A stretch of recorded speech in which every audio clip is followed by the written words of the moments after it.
dia, bom dia. Hoje, dia 27 de outubro de 2024, nós estamos começando o nosso segundo dia de estudos, ou segundo momento de estudos sobre o Novo Testamento. Hoje, domingo, comecei um pouco mais cedo, no nosso horário é às 9, mas comecei às 8, porque eu tenho um outro compromisso, uma outra agenda de palestras, no encontro aqui de pais da evangelização infantil, às 9h30, então tive que antecipar o nosso encontro, o nosso estudo. Nos próximos continuaremos no horário normal, às 9 da manhã. Mas sigamos então, estamos estudando o Novo Testamento. Hoje vamos continuar o estudo do Sermão do Monte. Nós começamos na semana passada, no último encontro, falamos sobre as bem-aventuranças. Nós estamos estudando o Sermão do Monte a partir do Evangelho de Mateus, capítulos 5, 6 e 7 do Evangelho de Mateus, e estamos no capítulo 5, começamos no sermão, com as bem-aventuranças. Eu já deixei salvo aqui no YouTube, lá na playlist, e hoje nós seguimos e vamos falar de uma outra parte do Sermão do Monte que é dirigida aos discípulos. Eu disse na reunião passada que o Sermão do Monte ele é amplo, ele não se limita às bem-aventuranças, ele trata de diversos assuntos e uma parte dele, já na sequência das bem-aventuranças, nós temos Jesus falando diretamente com os seus discípulos. E naquela pedagogia típica do Cristo, uma pedagogia, uma didática muito bem estruturada, muito bem elaborada, nós temos uma comparação. Na verdade, aqui não é nem uma comparação, aqui é a efetiva metáfora. Porque muitas pessoas chamam metáfora aquilo que é apenas uma comparação. E metáfora não é uma comparação no sentido estrito. Metáfora é uma afirmação comparativa. Então aqui, no caso, nós veremos de fato uma metáfora. As pessoas usam metáfora para se referir a quaisquer figuras de linguagem. Mas aqui Jesus utiliza assim, realmente de uma característica que nós chamamos aqui na nossa linguagem figurada de metáfora. Ele diz aqui a partir do versículo 13 do capítulo 5 de Mateus, ele diz: vós sois o sal da terra. Isso é metáfora, é uma afirmação comparativa. Se ele disser vós sois como o sal da terra, não é uma metáfora, é apenas uma comparação. Mas quando ela tem o caráter de afirmação, substituindo-se, então é uma metáfora. E Jesus aqui, ele então fala com os discípulos por meio de uma metáfora, dizendo: vós sois o sal da terra, e se o sal for insípido, com que se há de salgar? Para nada mais presta, senão para ser lançado fora e ser pisado pelos homens. Esse é o versículo. Um versículo muito tranquilo, um versículo que traz para nós, nessa tranquilidade do Cristo, traz para nós ensinos interessantíssimos, profundos. Porque aqui nesse momento, Jesus está falando com os discípulos. É um sermão que ele vai tratar de diversos aspectos, mas aqui ele fala com os discípulos. Como que? Direcionando a eles para dizer o que eles representam. Ali os apóstolos, os discípulos, o que eles representam, ou o que eles deveriam representar. E aí vem o aspecto metafórico, que é Jesus dizer: vós sois o sal da terra. Nós temos que lembrar que Jesus ali falava naquela região, onde temos um dos elementos salinos mais acentuados do planeta. Ali naquela região, no Jordão, nós temos o Mar Morto. que é de alta salinidade. Então Jesus utiliza-se de um elemento que era muito conhecido, comum, necessário para várias utilidades. A que menos se usava, ou para a utilidade, para a menor utilidade, era para tempero. Mas o sal, ele tinha elementos muito mais, digamos, necessários para aquela época. Então, mais uma vez, Jesus, numa pedagogia, por assim dizer, construtivista, ele traz um elemento conhecido pelas pessoas. Ele traz um elemento que as pessoas lidavam, trabalhavam com ele. E ao trazer o elemento, ele traz, subentendido ou subentendidamente, ele traz as propriedades do sal, que eram conhecidas e utilizadas naquela época. Então vejamos, o sal para aquela época era utilizado como conservante para preservar os alimentos, salgavam-se alimentos para que eles ficassem preservados, durassem mais. O que hoje nós fazemos com os freezers, ali se fazia com a salga. Salgava-se os alimentos.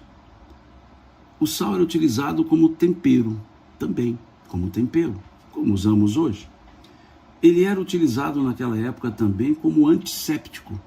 E, aliás, na minha infância era muito comum a gente ter uma ligeira contusão e aí dizia assim, passa água com sal.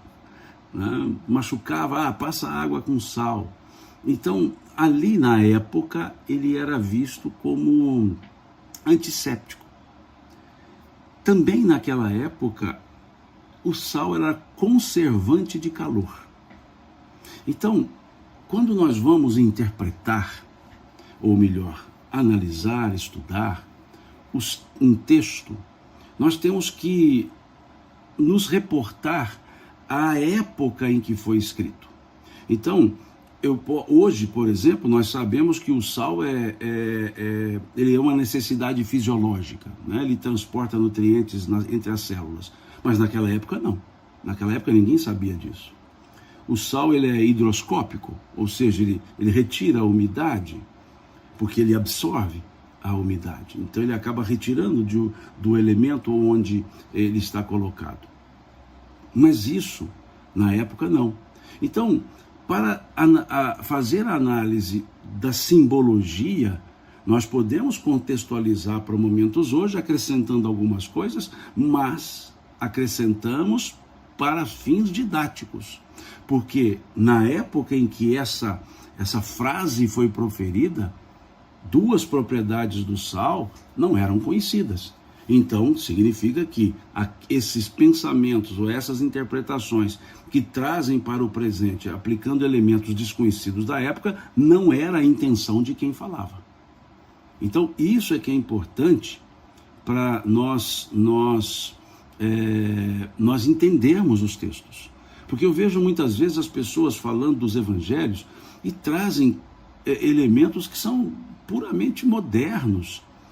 E diz assim, ele quis dizer isso. Não, ele não pode ter querido dizer isso, porque à época não se pensava assim.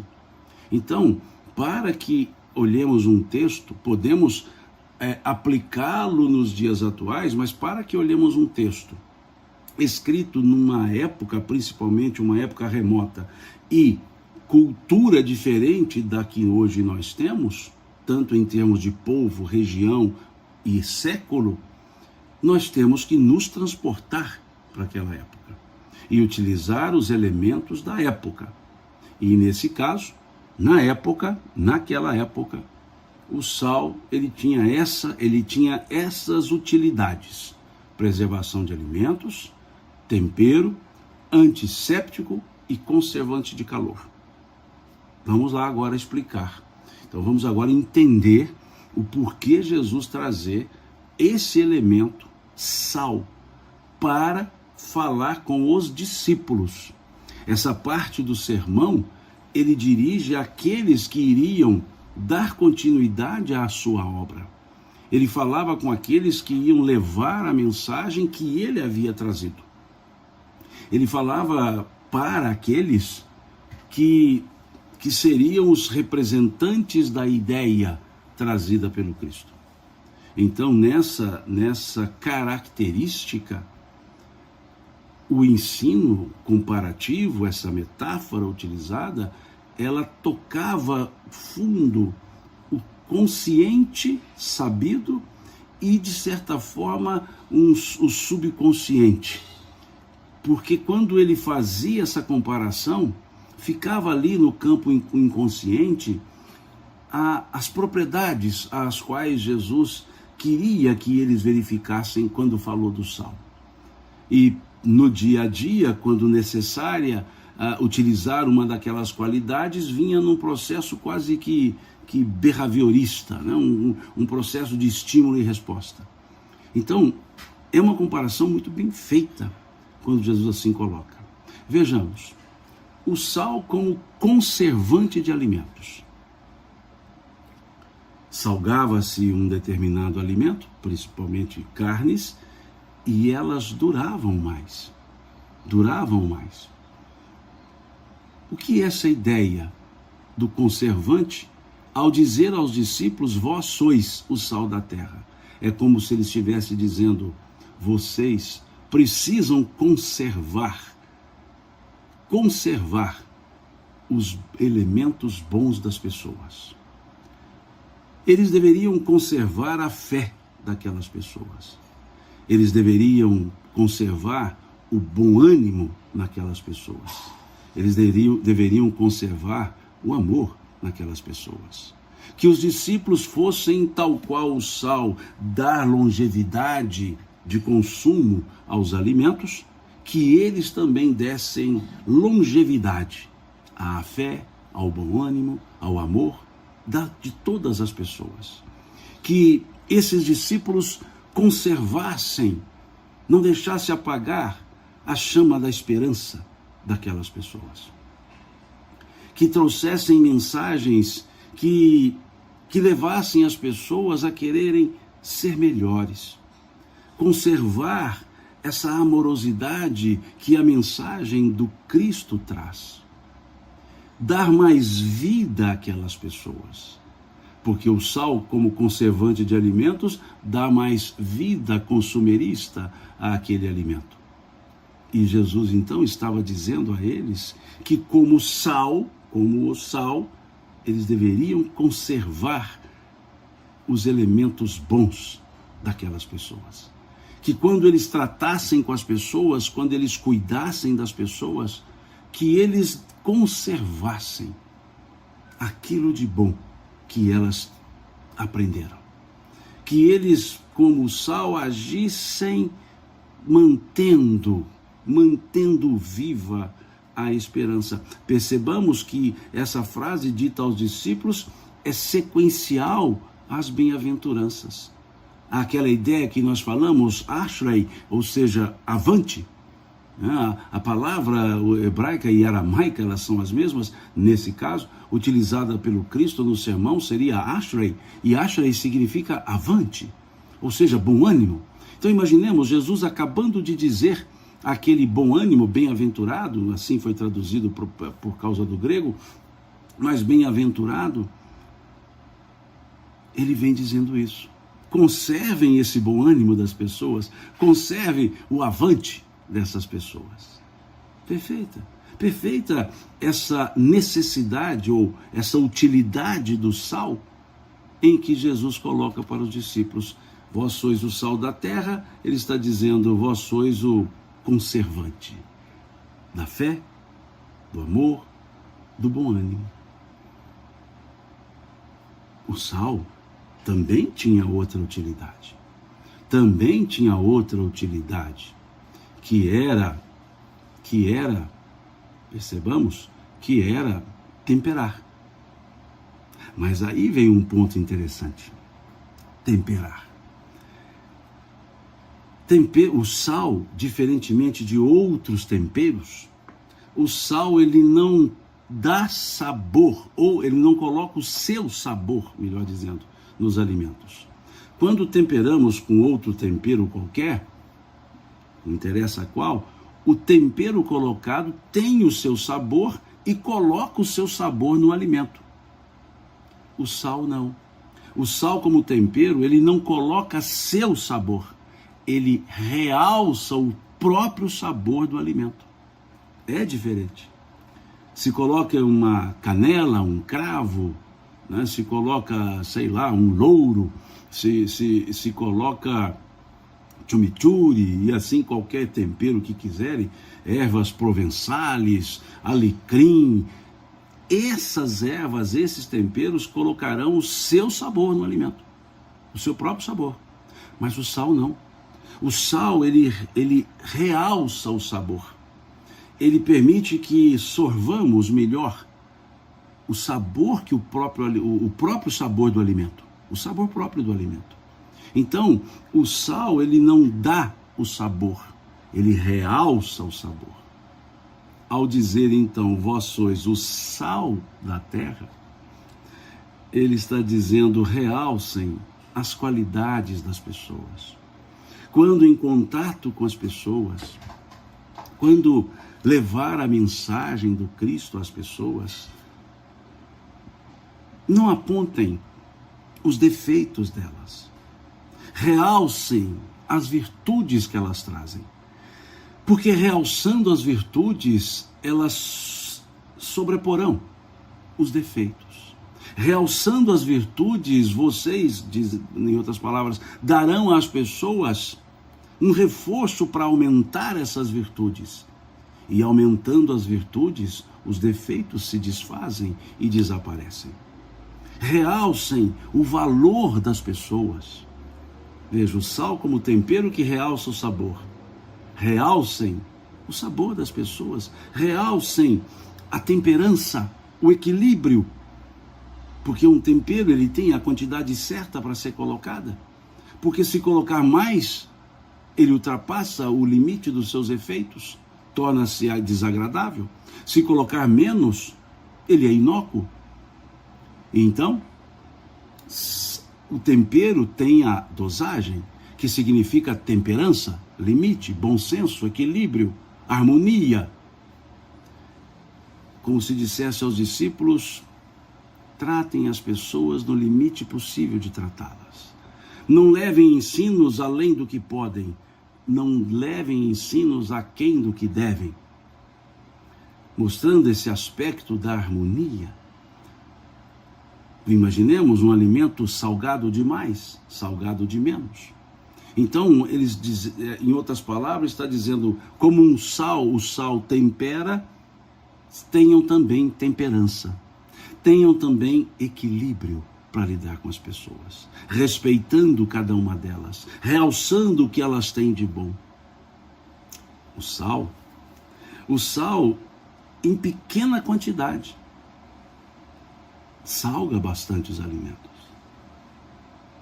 Dá sabor, melhor dizendo, realça o sabor com pequena quantidade. É como se dissesse aos discípulos, não precisam se esforçar muito. Basta um pequeno toque. Basta o olhar aos detalhes. Basta analisar os detalhes. Basta perceber aquele ponto necessário que a pessoa demonstra. Não precisa a verborragia. Não é falar muito, é falar bem. Não é colocar uma carga de orientações que ultrapassam a capacidade intelectiva de quem o escuta. Não é para fazer estardalhaço com a mensagem. Não é para ser exaltado com a mensagem. É como se se falasse com cada pessoa ao pé de ouvido. Como se nos dirigíssemos a cada pessoa para atender a necessidade dela. Por isso, o sal como tempero não precisa muita quantidade.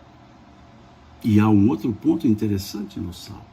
Se nós colocamos, por exemplo, um alecrim, né, num alimento, o alecrim está lá e é visto. O sabor é sentido e ele é visto. um pão, por exemplo, um pão focaccia, nós colocamos ali um alecrim. O alecrim está lá, ele é visto, ele é observado. O sal não. O sal, quando se coloca nos alimentos, ele vai se misturando ao alimento de maneira tal que ele não é visto, mas é sentido. O sal colocado no alimento, por exemplo, num arroz, vocês nem eu veremos o sal no arroz. Nós sentiremos o sabor do arroz com o sal. Em outras palavras, Jesus está dizendo, como o sal, na qualidade de tempero, que vocês não sejam vistos, mas sejam percebidos, sejam sentidos, sejam humildes. Não se mostrem, mostre o que tem que ser feito. Mostre o bem, mas não se mostrem. Nós veremos isso depois, quando ele fala da luz do mundo. Como um tempero que o sal apenas é percebido, realçando o sabor daquele alimento, os discípulos deveriam ser, que eles não se mostrassem, que a mensagem seja mostrada, ou fosse mostrada, mas não eles, as pessoas. Como disse o Cristo, mostra a tua cura, mas não fala quem te curou. Vá, te mostre limpo ao templo, vá ao templo, te mostre limpo, mas não conta quem te curou. Vejam que legal. Vejam que elemento tranquilo Jesus utilizou o sal como preservação, como conservante de alimento, dizendo conservem o bom ânimo, a fé, o amor nas pessoas. O sal como tempero, dizendo tenham temperança, sejam equilibrados, realcem as coisas boas que as pessoas trazem, não precisa de muito esforço, basta pequena quantidade, e tal qual o sal, não seja visto, seja apenas sentido. Em outras palavras, que o efeito aconteça. E qual o efeito? Das palavras do Cristo, e não da pessoa que as profere. E se olharmos mais profundamente, Creuzeni diz aqui no Instagram, a presença de Jesus era percebida ainda que não estivesse presente. É justamente, sentimos a presença do Cristo até hoje. Até hoje a sentimos. Tal qual o sal. Então vejamos que das propriedades, duas já nos mostram o quão feliz, o quão profunda foi a comparação. E uma comparação contundente que se tornou metafórica. Vós sois o sal da terra. Mas também o sal é antisséptico. À época ele era colocado nas feridas, embebido com água, ele era colocado nas feridas. Água com sal. Eu me lembro quando criança, jovem, né, no nosso interior, machucávamos e aí passávamos água com sal. Água com sal, água com sal. Na época, o sal também era para limpar feridas, limpar alimentos. O sal era um antisséptico. Quando então, comparados os discípulos, ao sal, na condição de antisséptico, Jesus estava dizendo, curem as feridas, limpem as feridas. Quais feridas? As feridas da alma. Socorram, tenham a compaixão. Vejam que coisa profunda.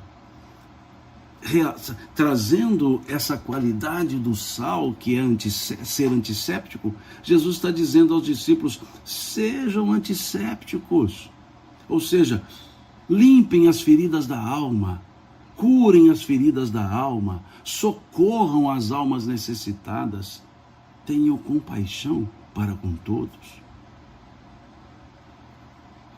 Isso é interessante, isso é importante naquele que se diz discípulo do Cristo.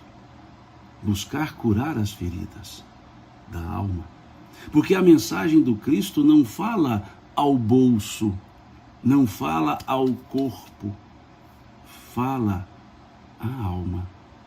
Por isso o apóstolo Pedro foi dizer ao Cristo: tu tens as palavras de vida, tu tens as palavras de vida eterna.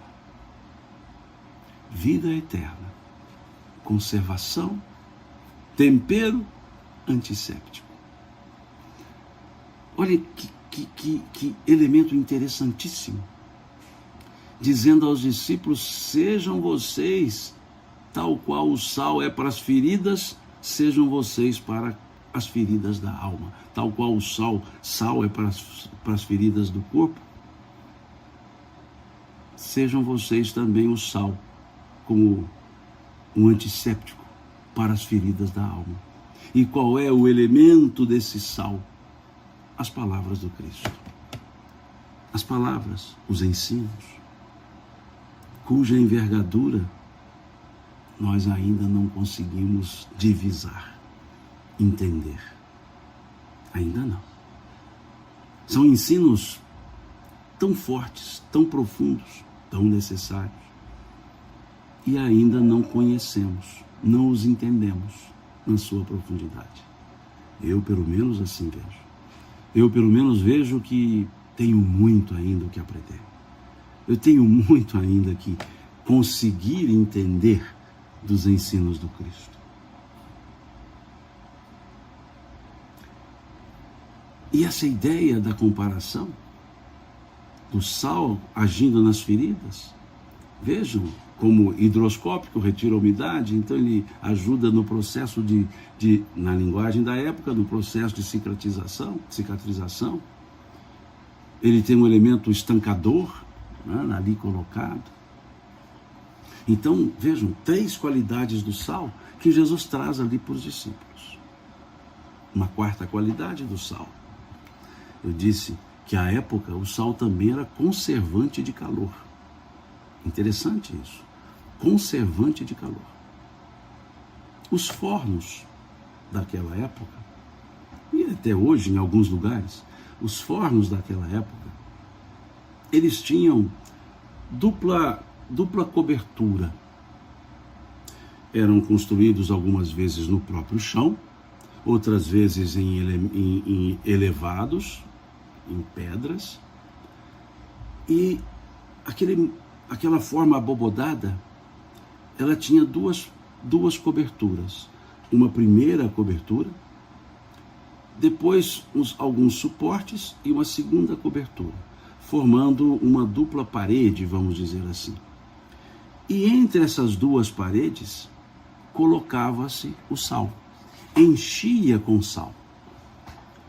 E com isso, colocando a madeira dentro do forno, e ela aquecendo o forno, retirava-se a madeira e ficava a pedra quente. E o sal mantendo o calor. Hoje, não se usa isso. Hoje nós chamamos de paredes refratárias, né, que refratam o calor e mantém. Mas se nós olharmos, por exemplo, uma garrafa térmica, nós chamamos de paredes adiabáticas. O que é uma parede adiabática? 2 paredes e entre elas o vácuo. E esse vácuo conserva o calor, ou conserva a temperatura, melhor dizendo. No caso lá, o sal conservava o calor. Então vejamos, é como se dissesse aos discípulos: sejam carinhosos, abracem, quer dizer, conservem o calor humano, mantenham esse calor humano, que não precisa de ficar acendendo toda hora o fogo, porque as paredes revestidas com o sal conservavam o calor. Então é como se o Cristo estivesse dizendo aos seus discípulos: conservem o calor humano, conservem esse elemento importantíssimo da amorosidade, que é o calor humano. Aqui, Michiko Hirose, diz aqui, utiliza o sal na caixa com gelo para evitar o derretimento do gelo. Legal, e é isso mesmo. Vejam, ele conserva, ele evita que haja a perda da temperatura, seja ela ali no caso do gelo fria, mas na época, no exemplo, Jesus é como se ele estivesse dizendo e olhando para os fornos, né? Dizendo para as pessoas e olhando para os fornos, dizendo, sejam como aquele forno, que o sal está entre as paredes, conservando o calor. Conserve o calor humano.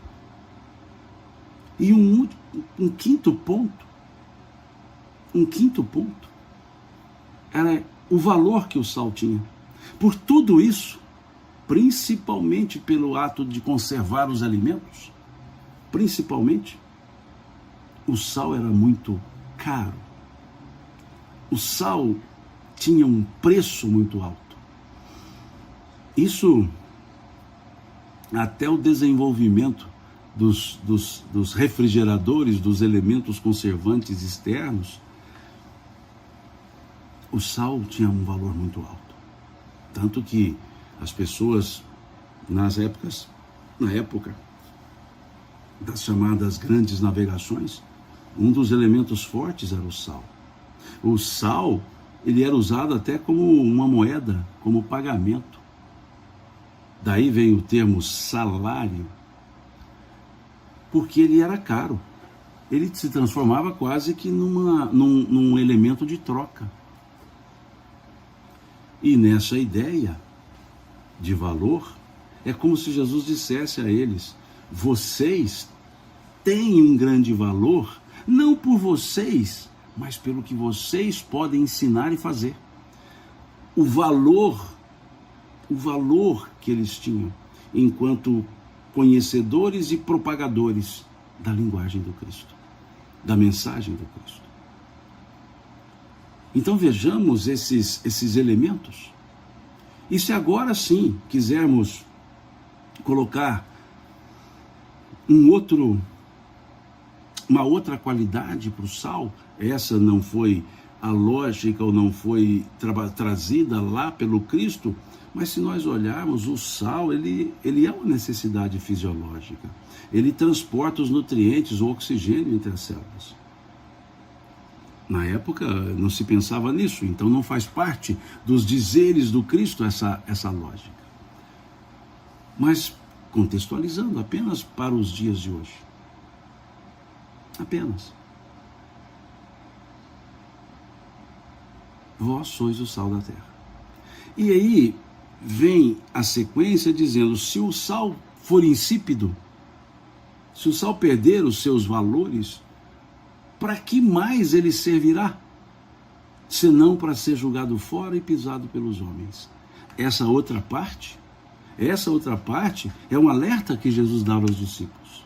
Se eles, os discípulos, não tivessem essas qualidades, se eles não conservassem a fé, o bom ânimo, o amor das pessoas, se eles não fossem um tempero que realçasse os valores das pessoas, que não tivesse a humildade para serem sentidos e não vistos, se eles não curassem as feridas, limpassem as feridas da alma, se eles não mantivessem o calor humano, para que serviriam? Qual discipulato exerceriam? Então ele está dizendo nessa parte final da sua assertiva, ele diz, se o sal for insípido, perder o seu valor, para que mais ele serve? Se não para ser jogado fora e pisado pelos homens. Ou seja, se não ele perder a utilidade e ser desprezado. Se os ensinos não forem bem trabalhados, se não houver essa função do discípulo, se ele não transformar os ensinos em coisas aplicáveis, para que ele vai servir? Eu vejo pessoas dizendo que estão com problemas na audição, tentem sair e voltar, ou seja, saiam da conexão e voltem para a conexão, que é uma questão da recepção do aparelho, né, do celular que seja. Então, muitas vezes está interessante, dá certo, sai e volta, porque aí nessa desconexão e conexão pode dar certo, né? Porque eu vejo que muitas outras pessoas dizem que o som está ok, tá? Só esse parêntese, de ordem, como dizemos no direito, pela ordem, né? Ou seja, de ordem prática. Vamos lá, essa outra parte então, e depois, se alguém quiser, vai ficar gravado, desculpe, aqui vai ficar na minha página do Instagram e na minha página e no meu canal do YouTube. Depois, acessando o YouTube, pode ser que lá o som esteja melhor. Mas vamos para frente. Então, quando diz, se o sal for insípido, perder seu sabor, ele não serve. Se ele não vai ser conservante de alimentos, se ele não vai ser um bom tempero, se ele não será antisséptico, se ele não conservar calor, para que ele serve? Perdeu seu valor? É como se ele dissesse aos discípulos, se a mensagem não fizer isso, se os ensinos não levarem a isso, perdeu seu tempo? Não deu a devida aplicabilidade? E aí vem um outro aspecto importante. Os ensinos do Cristo são aplicáveis. Os ensinos do Cristo não são para serem debatidos em academias. Não são para gerar dissensões. Como gerar dissensão um ensino que é amoroso, que traz a amorosidade? Como? A dissensão são as pessoas, os discípulos que deixaram de ser sal e quiseram ser um tempero, digamos, da alta gastronomia. Não. A mensagem do Cristo, ela é convergente. Ela não é divergente. A mensagem do Cristo é prática. Se ele disse que dá para fazer, é porque dá para fazer. Se ele nos orienta o que fazer, é porque é o melhor. Porque é adequado. Não é uma mensagem teórica, é eminentemente prática. O sal é eminentemente prático. Simples. E hoje em dia, o sal nem tem um valor financeiro alto. Talvez dos temperos seja o mais barato. É como se no final lá Jesus dissesse, né, que daqui a um tempo ia ser tão comum viver essa mensagem, tão simples viver essa mensagem. Então, eu vejo muitas pessoas trazendo a mensagem do Cristo, mas trazendo numa forma agressiva, trazendo a mensagem numa forma prepotente, exclusivista da escola religiosa, como dizendo, só nessa religião você encontra o Cristo. Que isso? A mensagem do Cristo é universal. A mensagem do Cristo é para aquele que tem ouvidos para ouvir. Como ele mesmo disse, quem tiver ouvidos de ouvir, que ouça. Quem tiver olhos de ver, que veja. Ele veio dizer, eu vim para que todos tenham vida. Então, não há exclusivismo. Eu não sei quantas religiões, no sentido escolas religiosas, existem no mundo. Sinceramente, não. Aqui, na cidade onde resido, são dezenas. Não me refiro a templos, me refiro a denominações religiosas. Denominações que, para mim, são escolas religiosas, porque a religião, para mim, é cristianismo. Dentro dele, diversas escolas religiosas. Algumas mais profundas analiticamente, outras menos, algumas mais, digamos, sacramentais, outras menos, algumas mais de contemplação, mais contemplativas, outras menos, mas são escolas. Agora, se cada escola é dona da verdade, qual é a verdade então? Se cada escola religiosa, cada denominação diz que só por meio dela a pessoa se salva, Como ficaria então? A conduta, o sentimento? Isso sim. Isso é o religare, no sentido estrito da palavra religião, religione, religare, ligar novamente, tornar-se ligado. E as palavras do Cristo foi para isso. Para nos ligar com o Criador e para nos ligar com as demais pessoas. Por isso a ideia do cristianismo, a ideia também do judaísmo, a ideia das religiões, amar a Deus e amar aos semelhantes, amar ao próximo. Isso é o religar, isso é religare, isso é a religione, isso é a religião, e não uma instituição. Enquanto instituição, pode ser que a mensagem do Cristo se diminua, para que a institucionalidade fique maior. Ou melhor, a institucionalidade aumenta e, para tanto, o ensino efetivo do Cristo precisa diminuir. E o ensino do Cristo não é esse. O ensino do Cristo é para uma vida plena. Eu vim para que todos tenham vida e a tenham em abundância. Capítulo 10, versículo 10 do Evangelho de João. Eu sou a videira e aquele galho que está ligado em mim nunca perecerá. Ligado nele. E é justamente isso que ele pedia aos seus discípulos. Aquele tempero que não é visto e sentido, a humildade, nós vemos faltar muito em alguns propagadores da mensagem do Cristo. Jesus, ele não pedia proselitismos. Por isso, uma pequena quantidade. Por isso, não ser visto e sentido. Por isso, o sal em pequena quantidade tem um efeito enorme. Ele não queria formar prosélitos. Ele queria formar pessoas esclarecidas. Ele queria que as pessoas ficassem esclarecidas a respeito do que é a vida, a respeito dessa vida eterna, por força de linguagem, a respeito da convivência. Essa é a mensagem dele.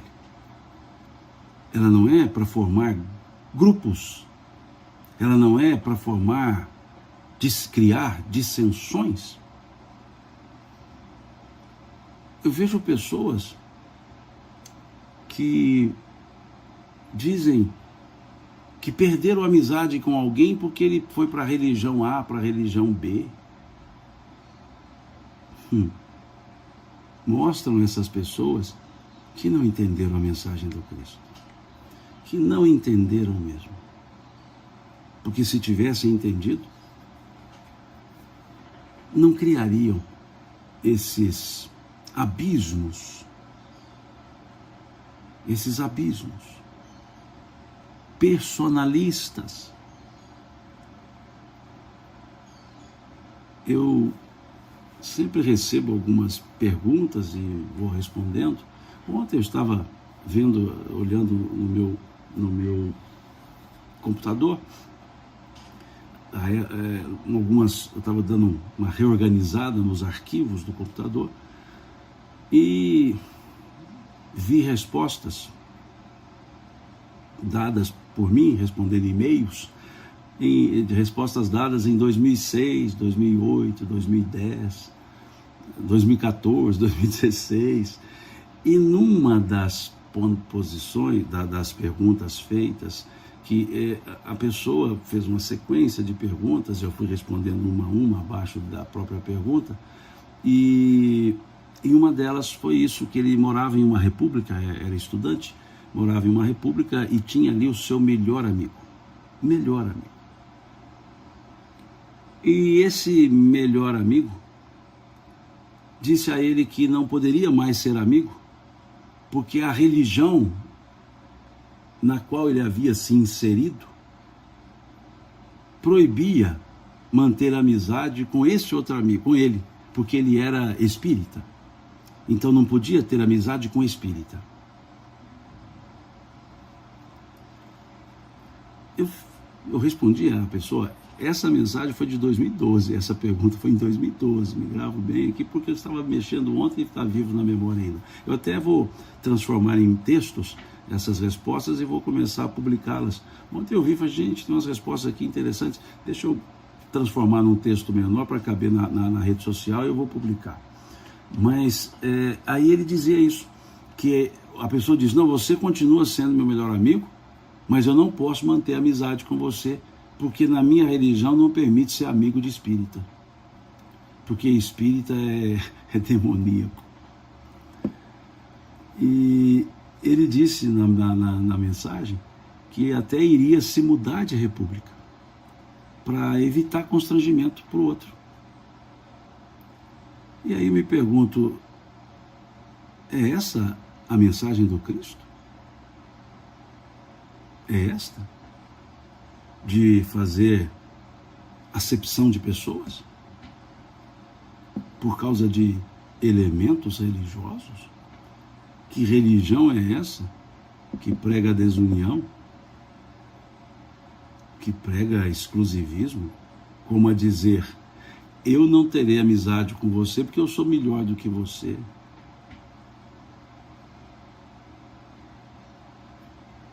Então, observando aqui essa orientação aos discípulos, parte do Sermão do Monte, essa orientação para os discípulos, e aí entendamos quaisquer pessoas que queiram seguir os ensinos, e é dessas aquelas que querem inclusive propagar, levar a outros o ensino. Precisam ter essas propriedades do sal. Conservar o bom ânimo, a fé, o amor nas pessoas, ter a temperança, o equilíbrio necessário para lidar com as diferenças, realçar o valor ou os valores que as pessoas trazem, bons, não ter essa verborragia, saber dosar os ensinos, a postura, a presença, e deixar para que as pessoas sintam a mensagem, sem ser vista. Ser antissépticas, curando as feridas, limpando as feridas da alma, e manter o calor humano. Muito simples. E por que as pessoas descendem tanto como nós vemos hoje? Por quê? Eu estou vendo aqui vários comentários no Instagram, mas desculpe-me, eles passam rapidamente, eu acabo não conseguindo responder, né, ou ler, né, o que as pessoas colocam, mas eu peço desculpas, né, eu estou até rolando a tela aqui para ver se eu resgato uma condição de falar, né, mas tudo bem, desculpa-me, tá? É que são muitas mensagens aqui colocadas, eu não consigo ler, né? Mas é isso, né? Para nós pensarmos hoje, essa ideia dita aos discípulos, ele dá duas sequências de ensinos, uma é essa, vós sois o sal da terra, e a outra, vós sois a luz do mundo. Mas o vós sois a luz do mundo, vamos deixar para conversar no nosso próximo encontro, no próximo domingo, às 9 da manhã, não às 8. Hoje fizemos às 8 porque eu tenho daqui a pouco um compromisso, uma agenda, né, há um encontro de pais e mães, né, das crianças da evangelização infantil, e pediram-me que fosse até lá para conversarmos um pouco sobre essa questão da evangelização infantil, da paternidade, da maternidade. Então, por isso eu tive que fazer mais cedo esse nosso encontro, tá? Mas, a partir da próxima, voltando, né, o próximo domingo, a gente já também volta, chegando o próximo domingo, a gente já volta ao horário normal. Então, hoje fica essa passagem, que foi o versículo 13 do capítulo 5 do Evangelho de Mateus, na estrutura do Sermão do Monte, aquele momento em que Jesus fala para os seus discípulos, dizendo: vós sois o sal da terra, se o sal for insípido, para que mais ele servirá, senão para ser jogado fora e pisado pelos homens. Fica aqui o meu agradecimento a vocês pela paciência de participarem aqui comigo do estudo. Fica o meu agradecimento, como bom mineiro, né? Agradeço a vocês na nossa forma mineira. Deus lhes pague. Deus lhes pague pela paciência de estar aqui, pelo carinho para comigo, pelas mensagens de bom ânimo que também recebo aqui, pelas mensagens que vocês me mandam pelo Instagram, pelo Facebook, pelo TikTok. Eu também estou lá no TikTok. E me mandam pelo WhatsApp mensagens de bom ânimo. Isso é muito importante. Então, muito obrigado por esse carinho que vocês têm para comigo. E boa semana para todos nós. Começamos a semana hoje, já nos aproximando do fim de outubro, já entrando quase no mês de novembro, que já está quase no fim do ano, já é o 11º mês, né? O mês 11, e que nós tenhamos então uma semana produtiva, uma semana rica em bênçãos, uma semana de alegrias, de felicidades, e que a bênção de Deus se faça com todos nós, com todas as pessoas, porque todos nós precisamos dessas bênçãos de Deus. Na próxima semana, então, iremos para o versículo 14. Vós sois a luz do mundo. Muito obrigado, fiquem com Deus e até domingo que vem, se Deus quiser.